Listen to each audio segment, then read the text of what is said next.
Hai semua, nama saya Amir Selva. Saya dari Sekolah Menengah Kebangsaan Taman Perwira. Hari ini saya akan bercerita dan juga membicarakan tentang buku yang sangat menarik ini. Nama buku ini ialah Siri Pokas Sekolah Kanting. Buku ini telah ditulis oleh Khairul Nizam Khairani dan juga diterbit oleh penerbit X. Watak utama dalam buku ini ialah Atira. Atira merupakan seorang pelajar yang sangat cemerlang dan sangat terbaik dalam co-curricular dan juga akademik. Okey. Sebab diary Atira telah diminta untuk tukar sekolah dari Sekolah Tunku Bendahara. Namun begitu, Atira nekat dia nak belajar dari sekolah tersebut. Atira memang suka meluahkan perasaannya pada diarinya. Okey. Namun begitu, dia juga rahsiakan perbuatan tersebut daripada keluarganya, rakan-rakannya dan guru-gurunya dan juga ibu bapa tersendiri. Okey. Namun begitu, perbuatan tersebut telah disedari oleh kawan karibnya iaitu Mazwina. Mazwina merupakan seorang pengawas yang sangat tegas, bertanggungjawab dan juga mematuhi semua undang-undang sekolah.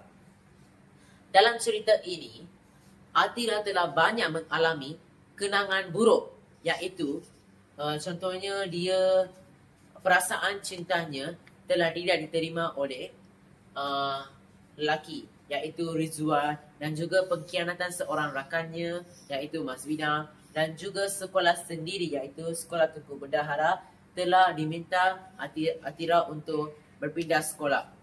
Pengajaran yang saya dapat dari buku ini ialah kita haruslah menumpukan seluruh fokus kita pada pelajaran di bangku sekolah. Kalau kita menumpukan selain dari pelajaran iaitu percintaan, pembelajaran kita akan terganggu.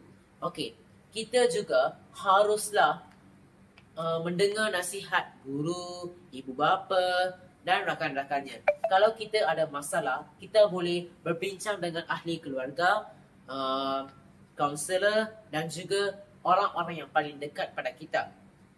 Kalau kita menumpukan seluruh fokus kita pada percintaan, kita mengalami macam bunuh diri dan juga perbunuhan orang lain. Jadi saya harap buku ini akan impresi awak. Okey, buku ini juga boleh dibeli dari pasaran online macam Lazada dan Shopee. Okey, saya harap saya akan impresi awak semua. Terima kasih.